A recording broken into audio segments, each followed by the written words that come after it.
Shalom saudara.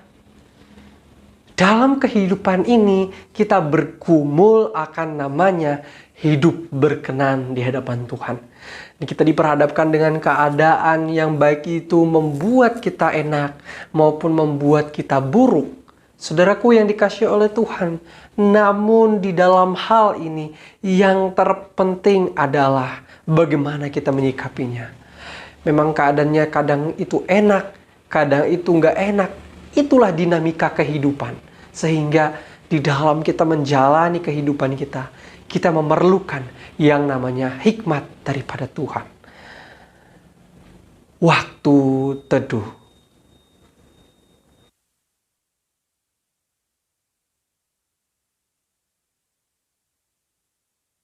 Ibadah doa malam Rabu dibuka di dalam nama Allah Bapa, Allah Putra, dan Allah Roh Kudus.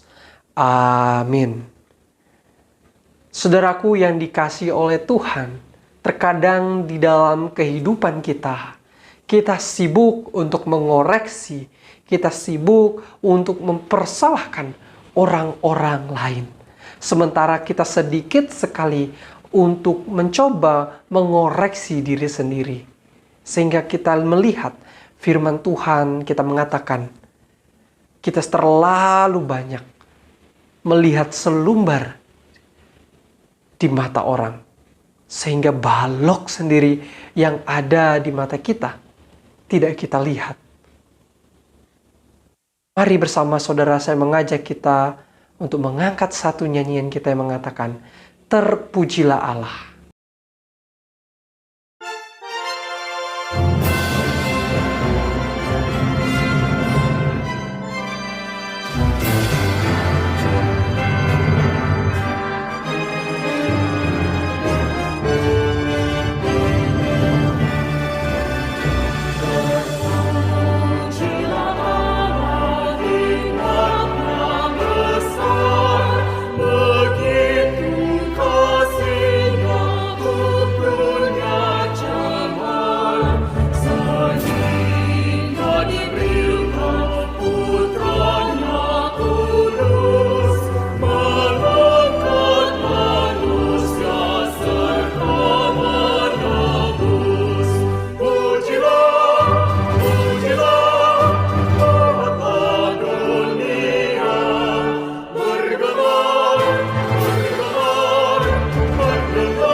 Mari kita berdoa. Allah Bapa kami yang berada di dalam kerajaan surga, Tuhan yang kami sembah, kami puji, kami agungkan, Allah yang ajaib. Tuhan, pada malam hari ini kami mengucap syukur untuk kasih dan penyertaan Tuhan atas hidup kami. Kami berdoa Tuhan, biarlah Tuhan menolong kami untuk kami boleh mengerti isi hati Tuhan. Tolonglah kami Tuhan, untuk kami boleh menjadi pendengar-Mu yang baik, untuk menjadi anak-anak-Mu yang takut dan mau untuk mengikut Tuhan di dalam kehidupan yang penuh dengan keberdosaan ini. Tuhan, tolong kami, biarlah melalui persekutuan malam ini kami boleh dikuatkan, kami boleh diteguhkan, dan kami boleh diterangi oleh firman Tuhan, sehingga di dalam kami menjalani hidup kami boleh beroleh hikmat yang daripada Tuhan. Kami mohon Tuhan, Engkau bajaklah hati kami dengan kasih-Mu yang murni. Ketuklah setiap pintu hati kami yang keras. Bila firman-Mu boleh melekat di setiap hati kami. Kami berdoa Tuhan, biarlah Tuhan yang menolong dan memberikan kami kekuatan. Di dalam nama Tuhan Yesus, kami memulai persekutuan kami. Biarlah dari awal, pertengahan, hingga berakhirnya persekutuan kami, nama Tuhan dipermuliakan, dan firman-Mu boleh tinggal tetap di dalam setiap hati kami. Hanya di dalam nama Tuhan kami Yesus Kristus kami berdoa. Amin. Saudaraku yang dikasihi oleh Tuhan, kita adalah orang-orang yang cerdas. Kita juga adalah orang-orang yang sangat-sangat hidup mau di dalam yang namanya kasih. Tetapi saudaraku yang dikasihi oleh Tuhan, apa gunanya jika kita memiliki karakter penipu? Sehingga ketika kita menjalani hidup, semuanya akan sia-sia. Saudara, hidup di dalam ketaatan adalah merupakan suatu kebanggaan dan merupakan suatu hikmat yang hanya kita dapat peroleh daripada Tuhan. Mari bersama saya mengajak kita semua untuk kita menyanyikan nyanyian kita, kekuatan serta penghiburan.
Hikmat Salomo pada waktu memberi keputusan. Pada waktu itu masuklah 2 orang perempuan sundal menghadap raja. Lalu mereka berdiri di depannya. Kata perempuan yang satu, "Ya tuanku, aku dan perempuan ini diam dalam satu rumah. Dan aku melahirkan anak pada waktu dia ada di rumah itu.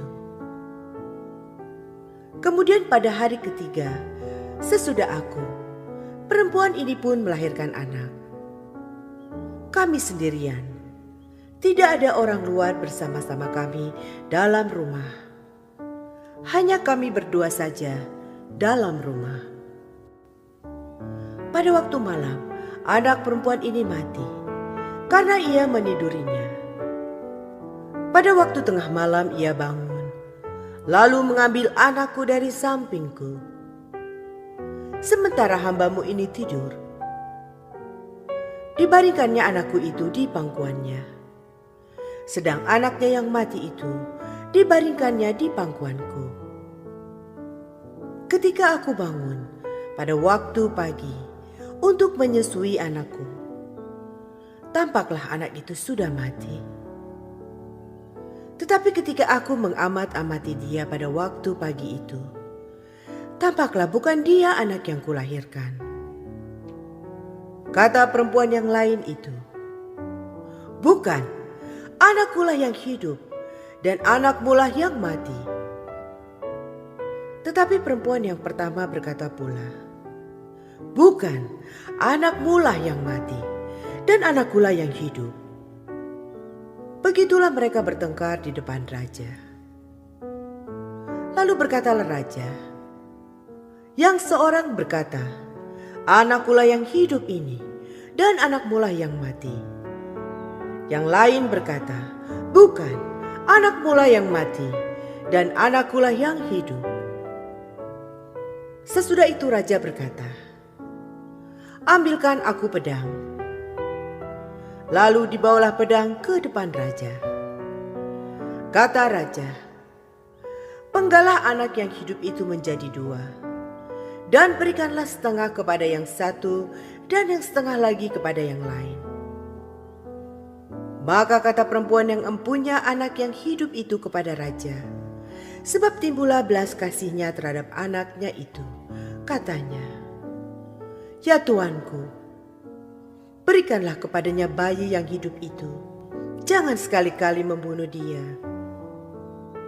Tetapi yang lain itu berkata, "Supaya jangan untukku ataupun untukmu, penggalah." Tetapi raja menjawab katanya, "Berikanlah kepadanya bayi yang hidup itu.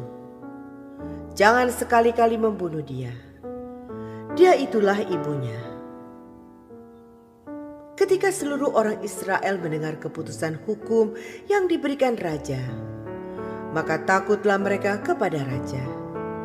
Sebab mereka melihat bahwa hikmat daripada Allah ada dalam hatinya untuk melakukan keadilan. Saudara, dikatakan bahwa di dalam firman Tuhan yang kita akan baca hari ini, yang kita akan renungkan bersama hari ini, seorang perempuan yang kepadanya anaknya, ia rela memberikan anaknya kepada yang lain itu, asalkan anaknya tidak dibunuh. Saudaraku yang dikasihi oleh Tuhan, seringkali kita di dalam kehidupan ini juga kita nggak peka bahwa ada orang-orang di sekitar kita, di mana kita harus juga belajar untuk kita benar-benar mengasihi mereka, meskipun mereka tidak mengasihi kita. Itulah indahnya hidup dengan hikmat daripada Tuhan. Karena pada dasarnya Allah itu adalah kasih dan kita adalah anak-anak Allah. Maka kita adalah anak-anak Allah yang tinggal di dalam kasih. Saudaraku yang dikasihi oleh Tuhan, mari saya mengajak kita semua untuk kita mengangkat satu pujian kita. Kita angkat pujian kita. Jadikan rumah doaku.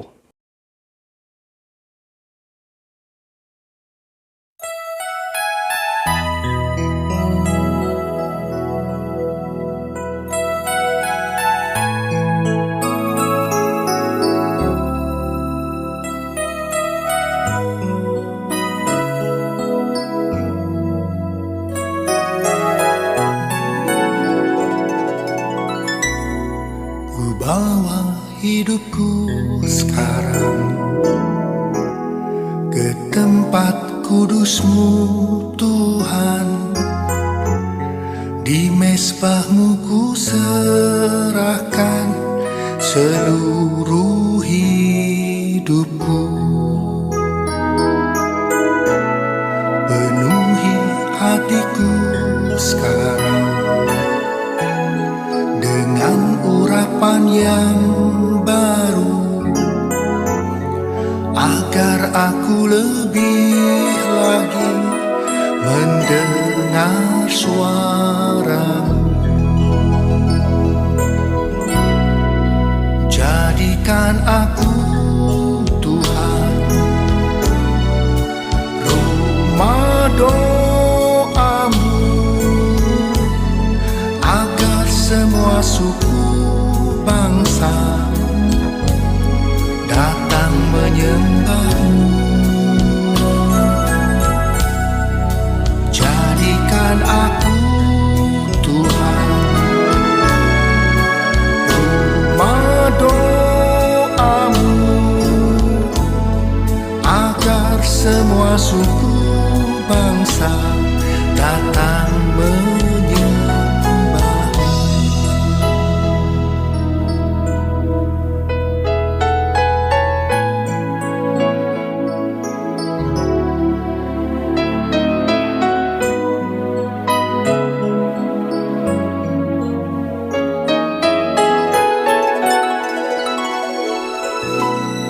Ku bawa hidupku sekarang ke tempat kudus-Mu Tuhan, di mezbah-Mu ku serahkan seluruh hidupku.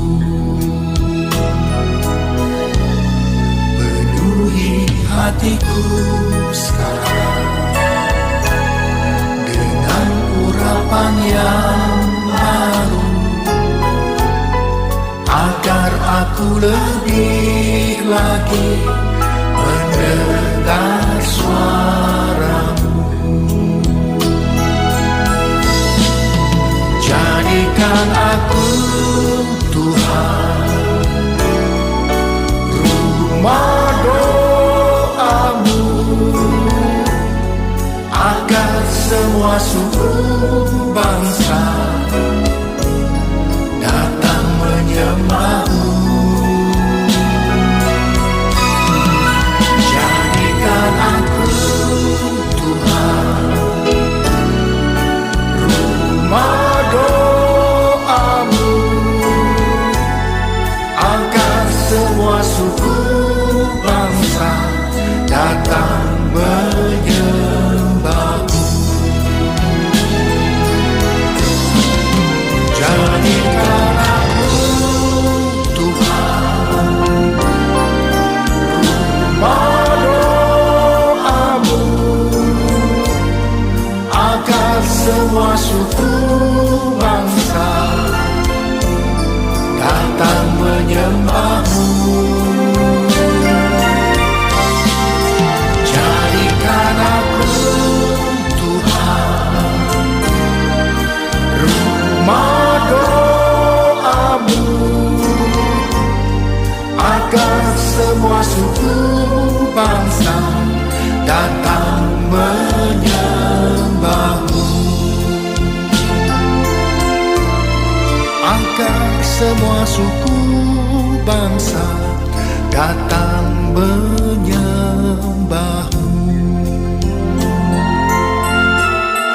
Agar semua suku bangsa datang menyembah-Mu.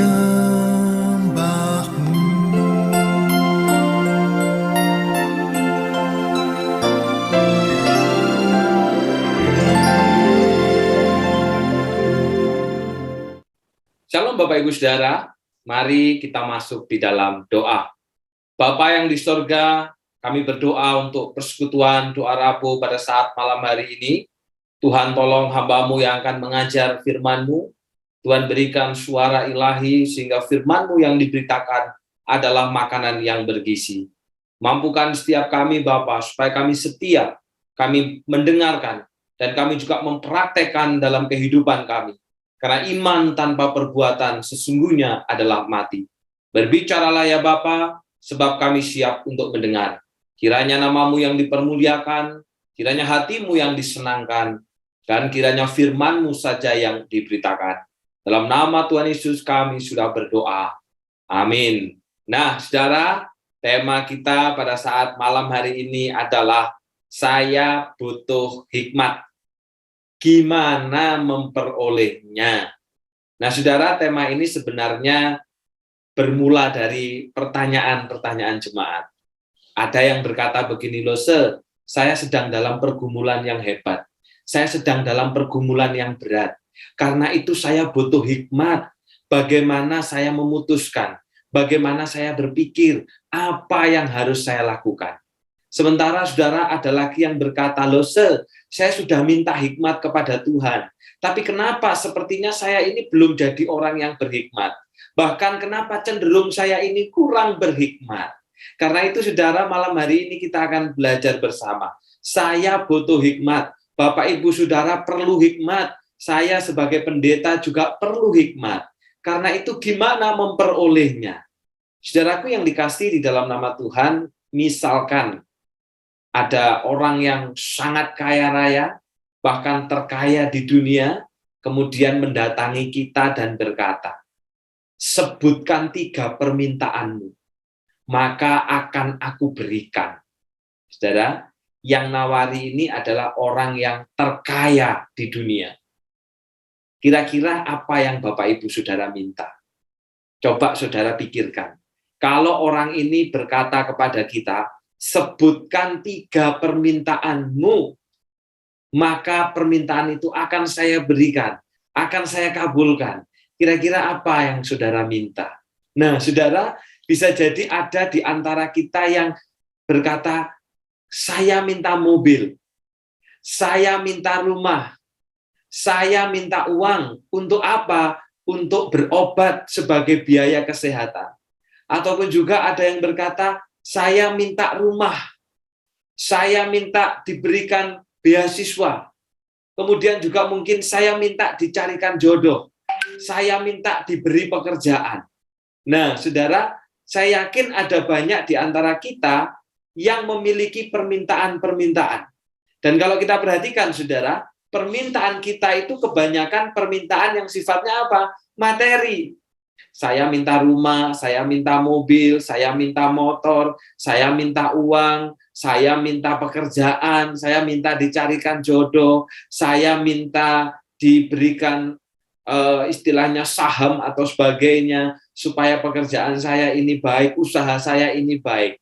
Saudaraku yang dikasih Tuhan, hampir kalau kita perhatikan, apa yang kita minta itu adalah apa yang bersifat materi. Pertanyaannya, saudara, ketika kita sudah punya rumah, dapatkah menjamin akan terjadi damai sejahtera? Ketika kita sudah punya mobil, benarkah kita bisa punya damai sejahtera? Ketika kita sudah punya pekerjaan, benarkah kita akan hidup dalam damai sejahtera, saudara? Saudara, ternyata semuanya itu bukan jaminan. Saudara tidak menjamin kalau kita punya mobil, punya rumah, punya motor, punya pekerjaan yang baik, punya usaha, punya investasi, punya banyak hal, saudara, bahkan pendidikan yang tinggi, pasti kita akan hidup dalam damai sejahtera. Ternyata itu bukan jaminan. Nah, saudaraku yang dikasihi Tuhan, kalau demikian apa yang seharusnya kita miliki dalam hidup kita? Hal apa yang paling utama yang seharusnya kita punya? Saudaraku, di awal pemerintahan Raja Salomo, Tuhan berkata kepada Salomo, Salomo, mintalah apa yang kau inginkan. Itu akan kuberikan kepadamu. Saudara, bukan manusia yang menjanjikan, tetapi Allah sendiri. Kalau manusia yang menjanjikan bisa lupa. Kalau Allah manusia yang menjanjikan mungkin bisa PHP atau diberikan harapan palsu. Tapi ini Tuhan, saudara. Allah yang menjanjikan, apa yang engkau inginkan akan kuberikan, saudara. Saudara, kira-kira apa yang diminta Salomo pada waktu itu? Di awal pemerintahannya, di awal dia menjabat sebagai raja. Saudara, dikatakan di sana bahwa Tuhan, berikanlah kiranya kepadaku kebijaksanaan yang kuperlukan untuk memerintah umatmu. Berarti kan, saudara, Yang Salomo minta, ketika Tuhan memberikan tawaran, mintalah apa yang kamu inginkan. Pasti tak kasih. Salomo minta bijaksana. Salomo minta hati yang paham untuk menimbang perkara. Salomo minta hikmat, saudara.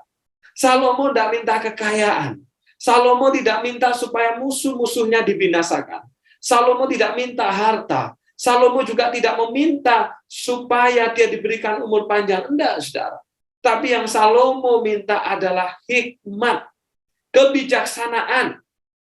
Saudara, bisa jadi ada di antara kita yang berkata begini, oh ya pasti dong Salomo minta hikmat. Kenapa? Karena dia punya kekayaan, dia punya jabatan, dia punya segala sesuatunya, dia punya tempat tinggal. Coba pada saat itu Salomo tidak punya kekayaan, Salomo tidak punya jabatan, Salomo tidak punya tempat tinggal, Salomo tidak memiliki apa-apa. Pasti yang diminta Salomo juga adalah permintaan materi. Nah persoalannya dia punya. Yang tidak punya mungkin dia hikmat, makanya dia minta itu, saudara. Ternyata jawabannya bukan itu, Bapak Ibu Saudara. Ketika Salomo minta hikmat, bukan berarti dia nggak berhikmat. Bukan dia berarti dia kurang hikmat, tidak, saudara. Justru ini menunjukkan bahwa Salomo adalah orang yang berhikmat. Karena itu dia tahu bahwa dia kurang, dia terus dan dia butuh akan hikmat Allah itu. Makanya dia terus meminta hikmat kepada Allah. Orang yang berkata, saya nggak butuh hikmat, saya nggak perlu hikmat, itu menunjukkan bahwa dia adalah orang bodoh. Orang yang tidak berhikmat, saudara. Makanya dia nggak butuh hikmat.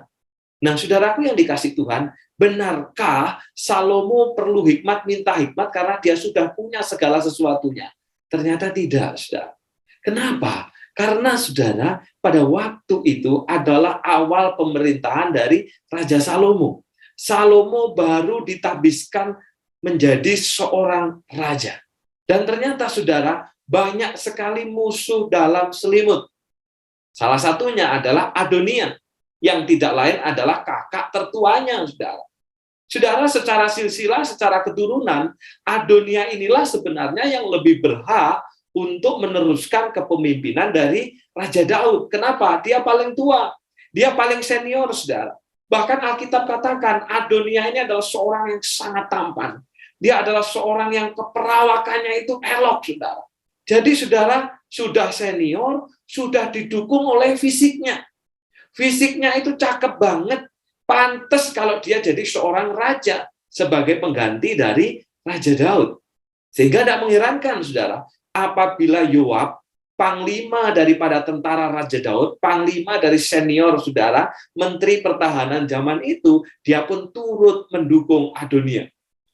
Oleh karena apa? Memang ini cocok banget ini. Jadi seorang raja, jadi seorang pemimpin, termasuk juga, saudara, Abiatar, yang adalah seorang imam pada waktu itu.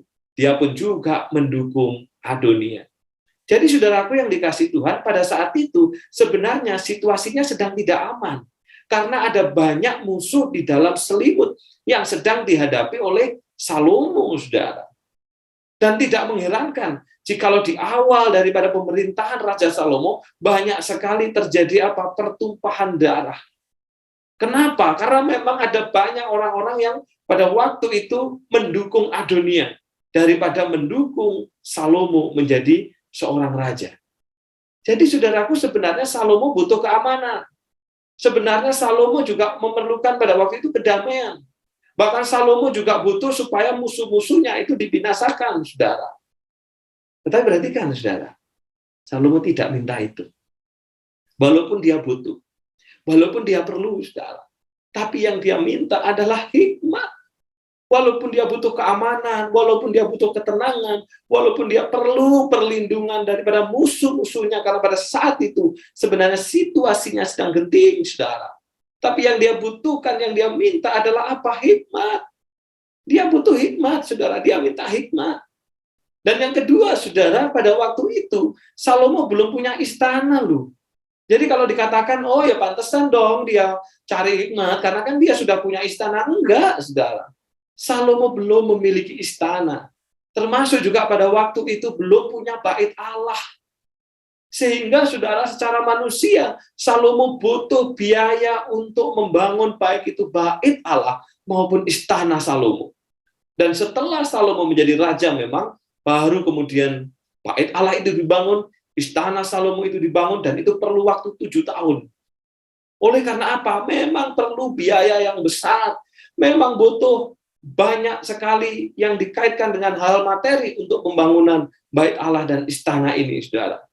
Sehingga saudara pada waktu itu Salomo butuh duit, butuh biaya, butuh hal yang materi. Karena memang dia nggak punya pada waktu itu. Tapi saudara perhatikan, yang Salomo minta adalah hikmat. Jadi ketika Salomo minta hikmat, saudara, bukan berarti dia sudah punya segala sesuatunya. Kemudian dia minta hikmat. Enggak. Dia tidak punya banyak hal. Situasinya tidak aman, istana dia tidak punya, bait Allah dia tidak punya. Tapi justru dia malah meminta hikmat.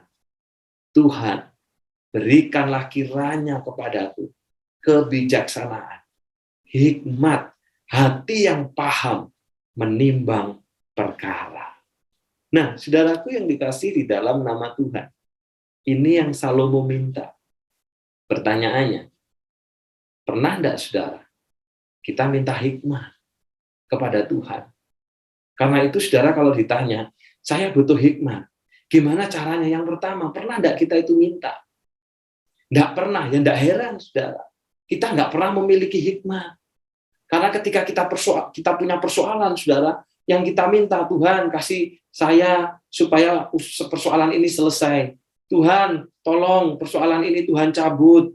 Tuhan tolong kasih saya rezeki, Tuhan tolong kasih saya berkat, Tuhan tolong supaya anak-anak saya kembali beribadah, Tuhan tolong kasih masa depan kepada mereka. Saudara, kita nggak pernah minta berkat. Tuhan kasih supaya toko saya rame, Tuhan kasih supaya masalah ini segera selesai, Tuhan kasih saya pekerjaan, Tuhan kasih saya jodoh. Tapi kita nggak pernah minta hikmat, saudara. Yang kita minta hanya hal-hal yang bersifat materi. Dan kalaupun dapat, saudara, itu sementara. Dan pada akhirnya apa? Lenyap dan hilang. Saudara, Salomo butuh keamanan. Salomo butuh materi. Tapi pertama-tama yang dia minta adalah, dia minta hikmat. Nah, karena itu, saudara, apa sih hikmat itu? Nah, saudara, ini pertanyaan yang bagus. Apa sih hikmat itu? Menurut Kamus Besar Bahasa Indonesia, saudara, hikmat itu adalah kesaktian. Wah, kekuatan gaib. Ini menurut pengertian dari Bahasa Indonesia, Kamus Besar Bahasa Indonesia. Kemudian yang kedua, saudara, hikmat itu adalah kebijakan atau kearifan. Ketika ada persoalan, ketika ada masalah, kita bisa berpikir dengan arif, kita bisa berkata dengan arif, kita bisa memberikan keputusan dengan kearifan, saudara. Ini menurut pengertian Kamus Besar Bahasa Indonesia. Tapi pertanyaannya, kira-kira menurut Alkitab hikmat itu apa? Yang kita cari di sini adalah hikmat Allah, bukan hikmat manusia. Hikmat Allah. Hikmat Allah itu apa, saudara? Mari kita perhatikan apa kata Tuhan. Saudara, dalam 1 Korintus 1 ayat 24 dikatakan, Kristus adalah kekuatan Allah dan hikmat Allah. Jadi kalau ditanya hikmat Allah itu apa, saudara, maka kita harus percaya apa yang dikatakan Alkitab. Alkitab katakan dengan jelas dan lugas bahwa hikmat Allah itu adalah Kristus. Tuhan Yesus Kristus adalah kekuatan Allah dan hikmat Allah. Kenapa kita tidak dapat hikmat? Kenapa kita salah memperoleh hikmat? Karena kita nggak tahu, saudara. Hikmat itu adalah Kristus. Hikmat Allah itu adalah Kristus sendiri. Maka pertanyaannya, kenapa hikmat Allah itu adalah Kristus? Kenapa bukan Roh Kudus? Kenapa bukan yang lain, saudara? Maka kita harus tahu, saudara, bahwa Kristus itu adalah Allah yang sejati dan manusia yang sejati. Sebagai Allah yang sejati, maka pikirannya, perkataannya, perbuatannya, segala sesuatu yang dilakukan Kristus itu pasti sempurna. Pasti suci adanya. Pasti benar, saudara. Kenapa? Loh, Allah kok, saudara. Nah, makanya hikmat Allah itu adalah Kristus. sebagai Allah yang sejati, segala sesuatu yang dipikirkan, segala sesuatu yang dikatakan, segala sesuatu yang dilakukan, segala sesuatu yang diperbuat oleh Yesus Kristus pasti adalah kebenaran dan sempurna, saudara. Demikian juga, saudara, Kristus itu adalah manusia yang sejati. Sehingga, saudara, apapun yang dilakukan Kristus, apapun yang dipikirkan Kristus, apapun yang juga dikatakan oleh Kristus, saudara, pasti bisa menjadi teladan bagi kita. Saya dan Bapak Ibu Saudara pasti bisa melakukan itu. Kenapa? Karena Kristus pun juga manusia sejati kok, saudara. Bukan manusia abal-abal. Bukan seolah-olah manusia, tapi tidak. Enggak, saudara. Yesus pun pernah bergumul ketika berada di Taman Getsemani. Yesus pun juga ketakutan ketika diperhadapkan pada salib, saudara. Tetapi pada akhirnya dia menang. Karena apa? Dia tetap hidup di dalam hikmatnya Allah. Dan kita pasti juga bisa punya sifat yang sama seperti Kristus. Karena Kristus pun adalah manusia yang sejati. Sehingga, saudara, ajaran Kristus itu bukan teori, saudara. Kalau ada orang yang berkata bahwa ajaran Tuhan itu hanya teori, ajaran Tuhan itu hanya di awang-awang, ajaran Tuhan itu hanya malaikat saja yang bisa menaati dan melakukan, termasuk ketika bicara soal ketaatan dan kekudusan, maka sesungguhnya berarti kita nggak pernah percaya akan kemanusiaan Kristus, saudara. Bisa jadi kita anti Kristus, makanya kita nggak pernah percaya kemanusiaan Kristus. Kristus adalah manusia yang sejati. Dia menjadi teladan yang sempurna bagi kita. Sehingga segala sesuatu yang diajarkan, saudara, bukan hanya sebuah teori, tetapi itu supaya saya dan Bapak Ibu Saudara dapat meneladani Kristus. Sehingga, saudara, kalau ditanya hikmat Allah itu apa, maka hikmat Allah itu adalah berpikir, berkata, dan berbuat seperti Kristus. Saya ulang, saudara. Loh, hikmat Allah itu apa? Hikmat Allah itu adalah berpikir, berkata, dan berbuat seperti Kristus. Sehingga orang dikatakan orang yang berhikmat, orang itu punya hikmat apabila orang itu ketika berpikir, ketika berkata, dan ketika berbuat, dia seperti apa yang dilakukan oleh Kristus. Karena Kristus adalah hikmat Allah, maka orang itu pasti adalah orang yang berhikmat. Dan sekali lagi, saudara, ini bukan teori ajaran ini. Ajaran ini harus bisa kita lakukan dalam hidup kita, saudara. Karena iman tanpa perbuatan adalah mati, dan pasti bisa kok kita. Kenapa? Teladannya Kristus yang adalah manusia sejati. Saya mengambil contoh, saudara, orang yang berhikmat. Saudara, ini dari kacamata saya, Bapak Ibu Saudara, saya melihat satu kasus yang terjadi dengan, saya yakin ada yang tahu dengan artis ini, saudara, ya, yaitu Nafa Urbach. Dia lahir tahun 1980. Jadi hari ini berusia 42 tahun. Ya, artis tahun 2000-an lah, Bapak Ibu Saudara. Saya yakin masih banyak di antara kita yang kenal. Nah, saudara, orang ini menikah tahun 2007. Sebelumnya lewat proses yang panjang, dia ketemu dengan Tuhan, dia percaya kepada Yesus, dan dia memberi diri untuk menjadi umat perjanjian. Dia menikah tahun 2007, saudara. Dia bergumul 3 tahun. Kenapa? Karena tidak memiliki anak. Nah, tahun 2010, saudara, Tuhan berikan kepercayaan, sehingga dia memiliki seorang anak. Senang enggak, saudara? Harusnya senang. Bergumul pengen punya anak, Tuhan kasih anak. Senang enggak? Senang, saudara. Apa yang digumulkan, apa yang diminta, ternyata Tuhan izinkan itu terjadi.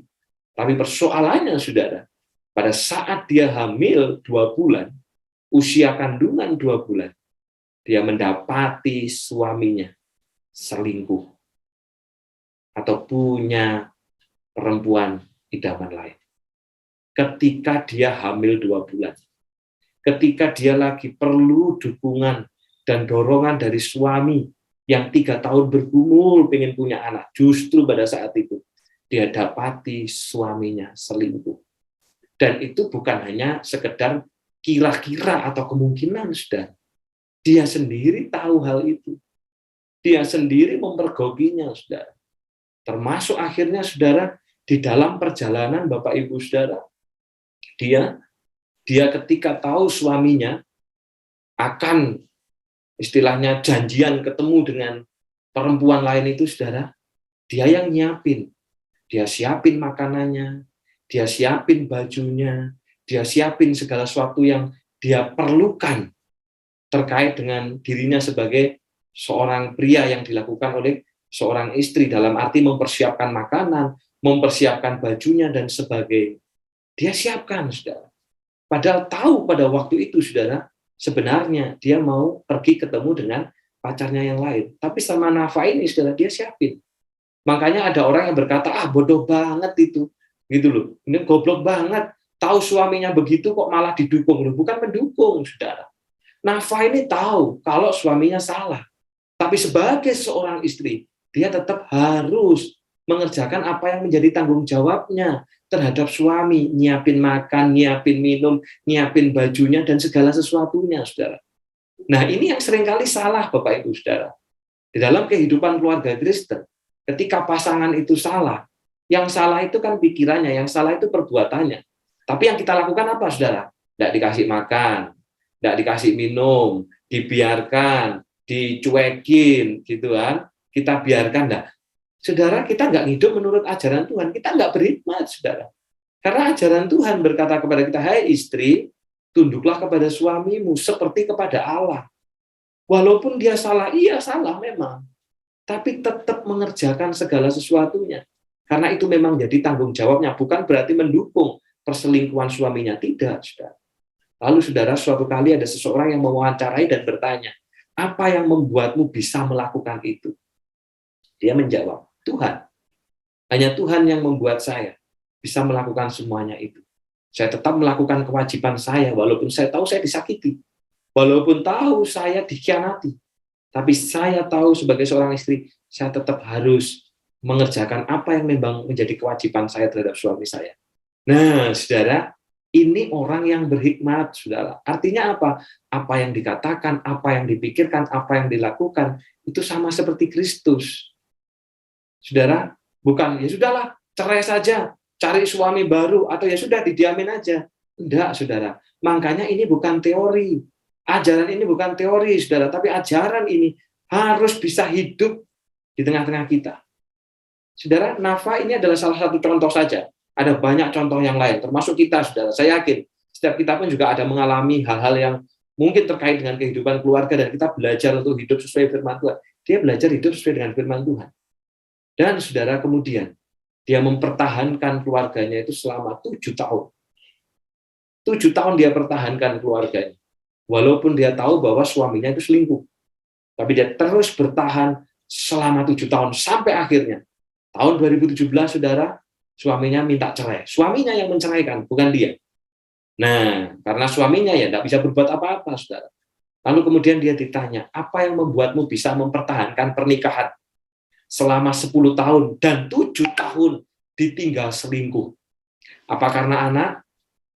Apa karena orang tua? Apa karena publik? Supaya keluarganya kelihatan baik, kelihatan tidak ada persoalan? Dia menjawab, bukan. Saya mempertahankan keluarga saya selama 7 tahun, walaupun saya tahu ditinggal selingkuh, bukan oleh karena anak, bukan oleh karena publik, bukan oleh karena situasi apapun, tapi karena satu apa? Karena Tuhan. Tuhan yang memampukan saya untuk tetap berlaku setia sebagai seorang istri. Loh, ini yang berhikmat, saudara, dipraktekkan dalam hidupnya. Dan kemudian, saudara, setelah dia bercerai, diceraikan oleh suaminya, dan tahun ini adalah tahun yang kelima, dia hidup sebagai seorang diri.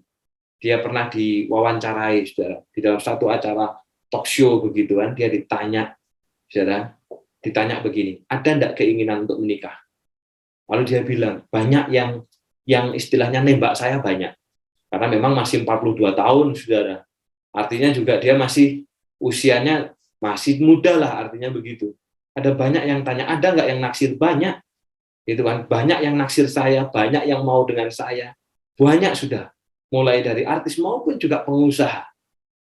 Tapi kemudian ditanya, kenapa tidak mau? Nah, di dalam satu podcast, bukan talk show, tapi podcast, ditanya, kenapa tidak mau?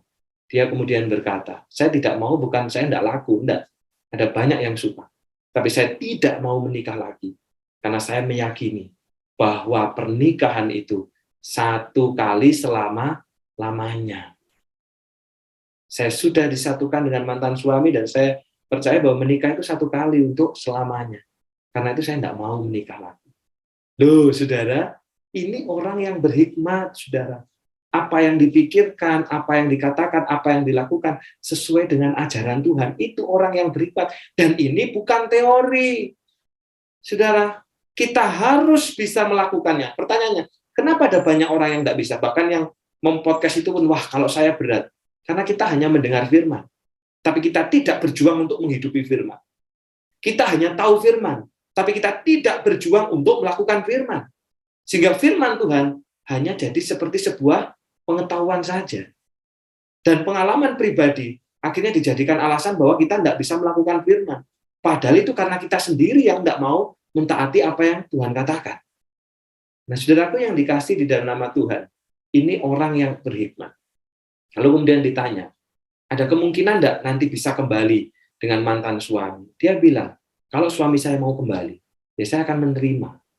Karena itulah yang Tuhan ajarkan. Sekali lagi apa? Karena Tuhan. Balik dengan suami yang pernah saya diikatkan dan disatukan. Nah, saudaraku yang dikasih Tuhan, saya katakan bahwa pengalaman ini adalah pengalaman orang yang memiliki hikmat. Artinya apa, saudara? Apa yang dipikirkan, apa yang dikatakan, apa yang dilakukan, seperti yang Yesus ajarkan. Bukan ketika punya persoalan, sudah cerai saja.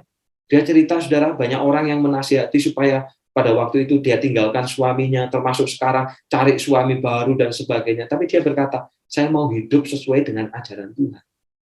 Sebagaimana ketika Tuhan di atas kayu salib, saudara. Siapa yang menyalibkan? Siapa yang mencambuki? Siapa yang menyakiti hati Tuhan? Umatnya. Orang yang dicintai, umat yang dikasihi, mereka lah yang justru menyalibkan Tuhan.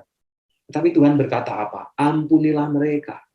Sebab mereka tidak tahu apa yang dilakukan. Nah, saudara, orang yang berhikmat itu adalah orang yang berpikir, berkata, dan berbuat seperti yang Tuhan ajarkan. Itu orang yang berhikmat, saudara. Jadi bukan menurut ukurannya dirinya sendiri. Oh, kalau menurutku ya begini, ini yang baik. Bukan. Tapi ukurannya adalah ajaran Tuhan. Sesuai enggak dengan ajaran Tuhan? Benar enggak dengan ajaran Tuhan? Sama enggak dengan ajaran Tuhan? Itu orang yang berhikmat. Nah, karena itu saudara, mari kita menjadi orang yang berhikmat. Yang pertama apa? Mintalah hikmat. Yang kedua, saudara, mari kita belajar hidup, belajar berpikir, belajar berkata, belajar berbuat seperti apa yang Kristus lakukan. Bukan berdasarkan pengalaman kita, bukan berdasarkan apa yang kita anggap baik dan benar. Karena apa yang kita anggap baik dan benar, belum tentu, saudara, itu benar di mata Allah. Apa yang kita anggap sebagai hikmat kita, belum tentu itu hikmat Allah. Karena hikmat yang tertinggi, itu adalah Kristus.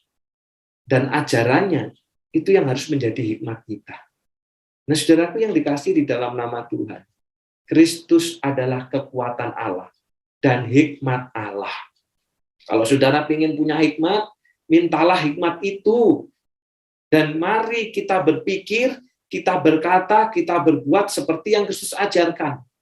Itu bukan hanya sekedar teori, tapi ini adalah ajaran yang harus kita hidupi dalam kehidupan kita. Apapun itu, saudara. Ketika saudara punya persoalan di tengah-tengah keluarga, persoalan yang begitu pelik, doalah, Tuhan kasih saya hikmat. Apa yang harus saya lakukan sebagai orang tua? Apa yang harus saya lakukan sebagai seorang istri? Apa yang saya harus lakukan sebagai seorang suami? Apa yang harus saya lakukan sebagai seorang anak? Tuhan kasih saya hikmat. Sehingga saya bisa berpikir, saya bisa berkata, saya bisa berbuat seperti Kristus. Nah, persoalannya, saudara, banyak orang Kristen yang ngaku Kristen bahkan puluhan tahun tidak punya hikmat. Kenapa? Karena tidak berpikir, tidak berkata, dan tidak berbuat seperti Kristus. Ke gereja, dengar firman, nyanyi, berdoa, menjadi pemimpin rohani. Tapi ketika ada persoalan, ketika ada masalah, dia berpikir, berkata, dan berbuat sesuai dengan pengalamannya. Sesuai dengan apa yang pernah dia alami. Sesuai dengan apa yang menurut dia pandang baik. Bukan seperti pikiran Kristus, bukan seperti perkataan Kristus, dan bukan seperti perbuatan Kristus. Karena itu, saudara, mari kita minta hikmat. Tuhan, kasih saya hikmat. Apa yang harus saya lakukan sebagai seorang pendeta? sebagai seorang penginjil. Tuhan kasih saya hikmat, apa yang harus saya lakukan sebagai seorang hamba Tuhan.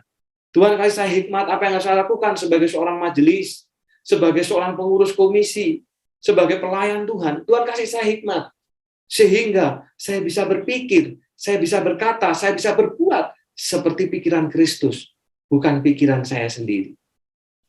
Minta hikmat, saudara. Dan Kristus itu adalah hikmat Allah. Nah, saudara yang dikasih Tuhan, hikmat Salomo pada waktu itu, saudara, itu justru Tuhan bukan hanya memberikan hikmat. Nah ini, saudara, Salomo butuh materi, Salomo butuh keamanan, tapi Salomo minta hikmat. Dan setelah Salomo minta hikmat, saudara, Tuhan bukan hanya memberikan hikmat. Dikatakan, saudara, dan juga apa yang tidak kau minta, aku berikan kepadamu, baik kekayaan maupun kemuliaan. Nah, saudara, orang yang minta hikmat, saudara, Tuhan berikan justru malah yang dia tidak minta. Tapi Tuhan tahu dia perlu. Kekayaan dia berikan, kemuliaan dia berikan. Makanya tepat seperti yang Tuhan katakan, carilah dahulu kerajaan sorga dan kebenarannya, maka semuanya itu akan ditambahkan kepadamu. Hal-hal yang materi akan Tuhan tambahkan. Tapi yang pertama, carilah dahulu kerajaan sorga. Biarkan Tuhan memerintah hidup kita, maka semuanya akan ditambahkan. Banyak orang tidak punya hikmat, kenapa? Karena yang dia cari sepanjang hidupnya, hanya cari uang, cari duit, cari yang materi, saudara, tapi dia tidak pernah mencari supaya Tuhan memerintah hidupnya. Sehingga, saudara, kalaupun dia dapat segala sesuatunya, tapi dia tidak pernah menikmati, dan dia tidak pernah menemukan damai sejahtera. Karena salah yang diminta. Saudara, Salomo minta hikmat. Tapi di luar itu justru Tuhan tambahkan kepada dia. Karena itu, saudara, mari kita minta hikmat. Salomo memilih hikmat daripada nikmat. Kita butuh nikmat. Tapi hari ini firman Tuhan mengajarkan, mari kita memilih dan kita meminta hikmat daripada nikmat. Karena nikmat itu pasti akan Tuhan berikan kepada kita. Ketika kita sudah hidup menurut pikiran, perkataan, dan perbuatan Tuhan, bukan menurut diri kita. Nah, saudara yang dikasih Tuhan, pada waktu itu, saudara, hikmat Salomo itu langsung diuji. Hikmat Salomo ini diuji bukan oleh sebuah peristiwa yang spektakuler, bukan, saudara. Justru hikmat Salomo itu diuji dengan masuklah atau datanglah 2 orang perempuan sundal menghadap Salomo, saudara. Saudara, zaman itu yang namanya perempuan itu sudah dianggap sebagai warga kelas 2. Perempuan tidak boleh memberikan kesaksian, saudara, karena memang dianggap dia lebih rendah dari laki-laki. Terlebih, saudara, apabila perempuan itu adalah perempuan sundal. Maaf, dalam terjemahan bahasa Indonesia itu adalah perempuan yang melacurkan diri. Jadi, saudara, 2 perempuan sundal yang menghadap raja ini, saudara, dia tidak ada artinya di mata masyarakat. Dia tidak ada harganya, saudara. Sudah perempuan, pekerjaannya pun adalah dengan melacurkan diri. Sehingga, saudara, dia tidak punya nilai apapun di mata masyarakat. Dia dipandang rendah, dia dipandang hina. Tapi perhatikan, saudara. Orang yang berhikmat, dia tidak melihat siapa yang datang kepadanya. Ini orang yang beriman. Oh, kalau yang datang orang kaya, oh, kalau yang datang orang berduit, oh, kalau yang datang itu orang berpengaruh, wah, kita harus terima, kita harus sambut, kita harus kasih telinga kita harus dengarkan. Kenapa? Karena ini orang paling berpengaruh. Oh, kalau yang datang ini orang biasa, jemaat sederhana, ya asal-asalan aja lah, asal-asalan kita mendengarkan, asal-asalan melayani, itu bukan orang berhikmat. Saudara, pada waktu itu, 2 perempuan sundal, di mata masyarakat tidak berharga, di mata masyarakat tidak berarti, tapi ketika datang kepada Raja Salomo meminta keadilan, Salomo mendengar dan menerima mereka. Salomo tidak berkata begini, loh, mana hakim-hakim yang tingkat bawah ini? Mana, kenapa 2 orang ini dibiarkan datang menemui saya? Tidak, saudara. Ini orang yang berhikmat. Dia tidak melihat siapa yang datang kepadanya, tapi dia melihat bahwa 2 orang ini, sekalipun tidak berharga, sekalipun dipandang hina, sekalipun dipandang rendah, keduanya adalah umat Allah. Maka orang yang berhikmat tidak akan memandang orang. Orang yang berhikmat tidak akan memandang muka. Tapi siapapun itu, ketika umat Allah yang datang kepadanya, maka dia akan mendengarkan seperti yang terjadi dengan Raja Salomo. Dan saudara, peristiwanya atau masalahnya bukan masalah yang besar, saudara. Masalahnya itu hanya soal apa sih, saudara? Soal rebutan anak. Yang seorang berkata, anakkulah yang hidup. Yang satunya berkata, anakmulah yang mati. Jadi saudara, rebutan anak. Jadi kalau ceritanya itu begini, saudara. Dua orang ini tinggal dalam satu rumah. Masing-masing punya anak, saudara ya. Masing-masing punya anak. Yang pertama, perempuan yang pertama punya anak. 3 hari kemudian perempuan yang kedua, saudara. Saking mereka dikucilkan dari masyarakat zaman itu, tidak ada yang menolong mereka, tidak ada yang membantu mereka di dalam proses persalinan. Bahkan sebuah penafsir mengatakan bahwa seorang teolog, mereka berdua ini adalah orang yang sangat miskin. Sampai tidak ada orang yang dapat merawat mereka, tidak bisa membeli atau minta tolong bidan, saudara, untuk membantu proses persalinan. Saking mereka tergolong orang yang miskin, saudara. Nah, rupanya, saudara, salah satu dari mama ini tanpa sengaja, saudara, menindih, gitu kan, nindi anaknya sendiri, sehingga akhirnya anaknya itu mati. Lalu yang satunya menukar, saudara, anaknya yang mati tadi ditukar dengan anaknya yang masih hidup, keduanya akhirnya rebutan. Nah, saudara, masalahnya besar atau kecil, saudara?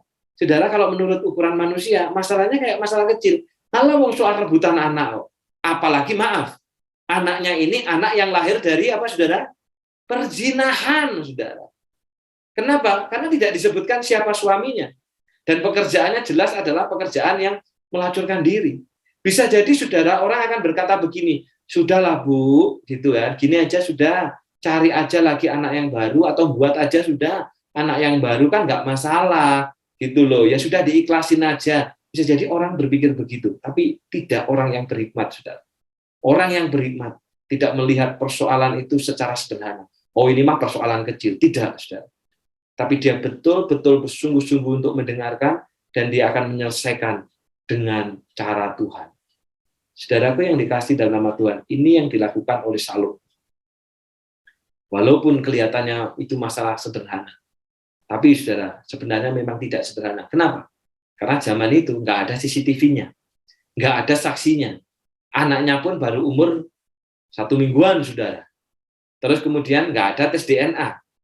Kalau hari ini mah gampang, tinggal aja di DNA, udah ketahuan anak siapa. Juga nggak ada alat pendeteksi kebohongan. Kan nggak ada, saudara. Jadi sebenarnya memang masalah ini bukan masalah sederhana. Karena itulah ada seorang teolog yang berkata bahwa masalah ini sudah diadili di tingkat bawah, tapi ternyata tidak ada hakim yang mampu untuk mengadilinya.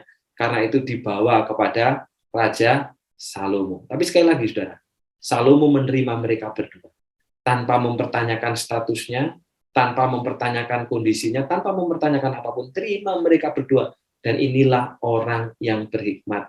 Karena Kristus pun juga menerima saya dan Bapak Ibu Saudara orang yang berdosa. Orang yang di matanya, jangan berpikir kita ini orang paling suci dan paling benar, saudara. Kita pun juga adalah orang yang berdosa, saudara. Yang tidak layak dan tidak pantas, tapi karena kasih karunia, Tuhan menerima kita. Nah, apa yang dilakukan Salomo, saudara? Nah, saudara, Salomo lalu ngambil pedang. Dan berkata apa? Sudah, dibelah saja. Belah saja jadi 2. Masing-masing dapat separuh, saudara.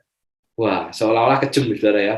Wah, kejem banget ini. Berarti raja tidak punya kasih sayang ini, gitu kan. Masa orang berhikmat begitu, ada masalah langsung dibelah jadi 2, kan bisa banyak solusi. Contoh, solusinya apa? Coba diamati dulu nih. Wajahnya lebih mirip siapa ini? Mirip ibu yang ini atau mirip ibu yang ini? Atau juga mungkin gini aja. Dua-duanya dicambuk aja ibunya. Suruh jujur. Ayo, gitu kan. Kalau nggak jujur dicambuk. Yang benar-benar mamanya yang mana? Atau kalau nggak kan bisa begini, saudara. Ditunggu aja sampai usia 5 tahun. Ya, atau 10 tahun, ditunggu aja dulu. Kira-kira gimana? Nah, selama nunggu itu dirawat aja di kerajaan. Gitu, dilihat dulu sampai 10 tahun sampai gede. Setelah gede wajahnya dilihat, mirip siapa?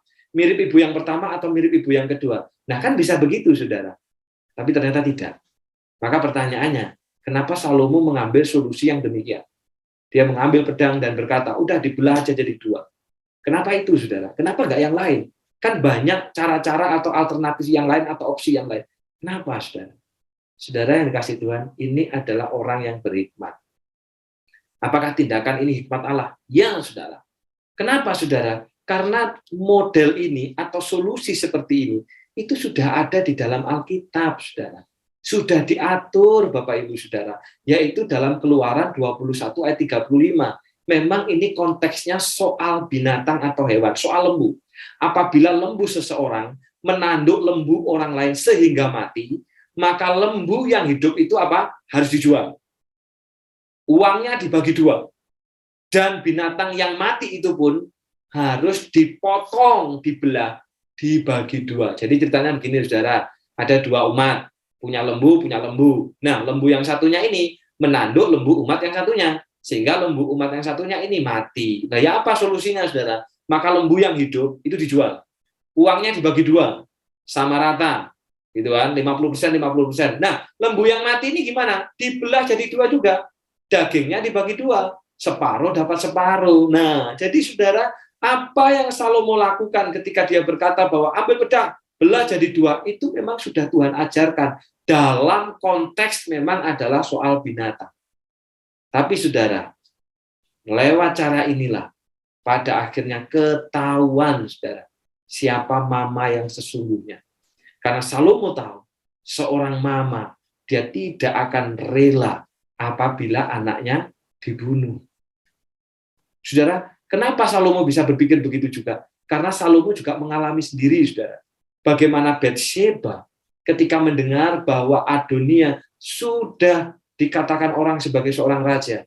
Dia rela menghadap Daud, saudara. Dia menagih janjinya Daud bahwa anaknya akan jadi seorang raja. Saudara, seorang ibu pasti akan melakukan yang terbaik dan pasti akan tidak rela apabila anaknya dibunuh. Dan benar, saudara. Ibu daripada anak ini berkata apa? Jangan kau bunuh dia. Berikan saja kepada ibu itu. Saudara, berikan saja kepada ibu itu supaya dia tetap hidup. Lalu Salomo berkata, ini ibu yang asli. Nah, yang itu bukan. Kenapa? Yang itu berkata, nggak apa-apa, udah, penggal aja. Dia nggak dapat, saya nggak dapat. Nah, ini kan orang jahat, saudara. Saudaraku yang dikasih Tuhan, hikmat itu adalah berpikir, berkata, berbuat seperti Kristus. Dan hikmat itu kita peroleh lewat mana? Firman Tuhan, saudara. Salomo memiliki hikmat. Hikmat itu tidak diberikan secara seling, tapi karena apa? Dia sebagai seorang raja, dia sudah pernah baca bagian itu. Dia sudah pernah baca, dia sudah pernah belajar, sehingga ketika ada persoalan ini, dia langsung ingat firman Tuhan dalam Keluaran 21 ayat 35, saudara. Walaupun dalam konteks yang berbeda. Dan ketika ternyata dia memakai cara ini, saudara, cara itu bisa menjadi solusi, bahkan pada akhirnya semua orang menjadi ketakutan. Karena tahu betapa Salomo ini adalah orang yang sangat berhikmat. Nah, saudara yang dikasih Tuhan, hikmat itu hanya diperoleh melalui firman.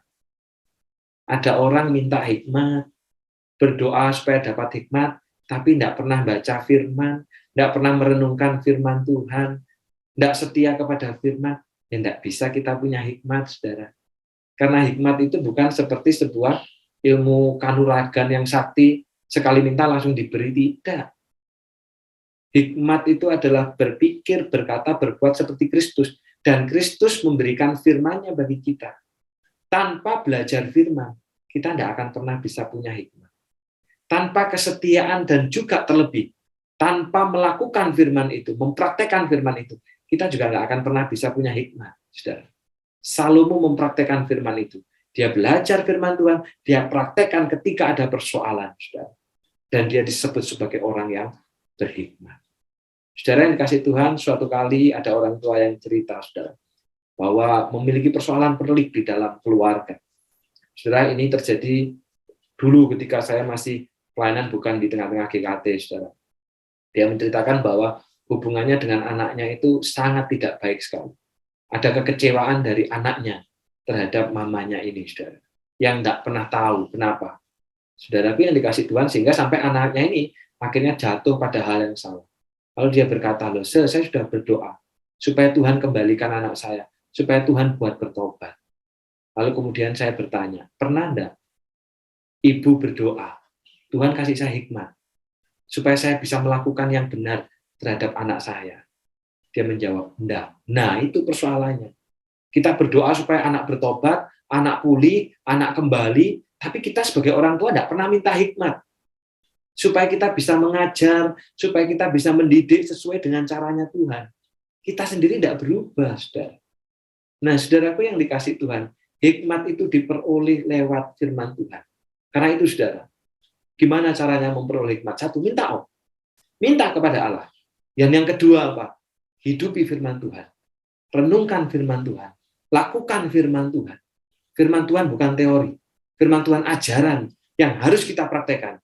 Karena iman tanpa perbuatan adalah mati. Maka kita pasti akan menjadi orang yang berhikmat. Apapun yang kita pikirkan, apapun yang kita lakukan, apapun yang kita katakan, apapun yang kita putuskan, itu menurut pikiran Tuhan. Mintalah hikmat. Dan bukan hanya nikmat.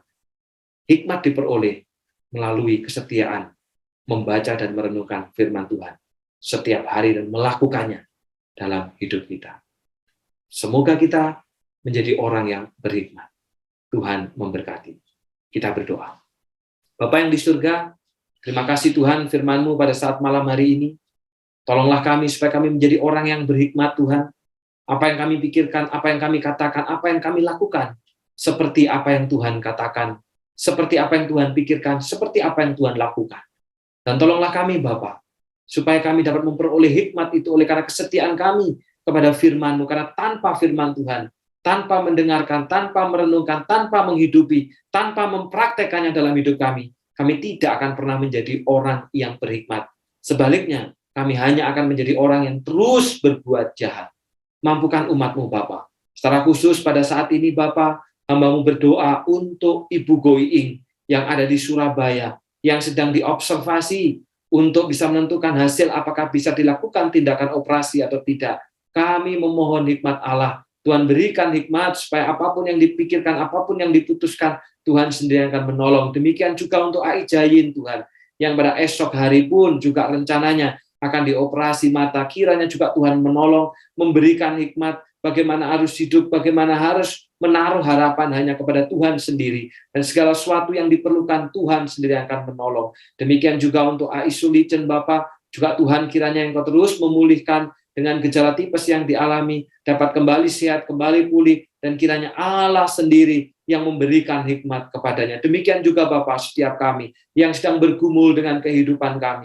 Berikan hikmat bagi kami Bapak, supaya kami berpikir, supaya kami berkata, supaya kami berbuat, supaya kami bertindak, bukan menurut apa yang kami anggap benar, tapi menurut pikiran Kristus, yaitu menurut kebenaran firman-Mu. Terima kasih Tuhan, dalam nama Tuhan Yesus kami sudah berdoa.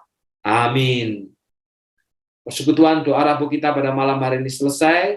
Selamat malam dan Tuhan memberkati. Dan terus bawa dalam doa beberapa keluarga kita, Ibu Goiing, Ibu Solicen, dan juga untuk Ibu Jayin yang sedang di dalam proses untuk boleh makin sehat, makin pulih.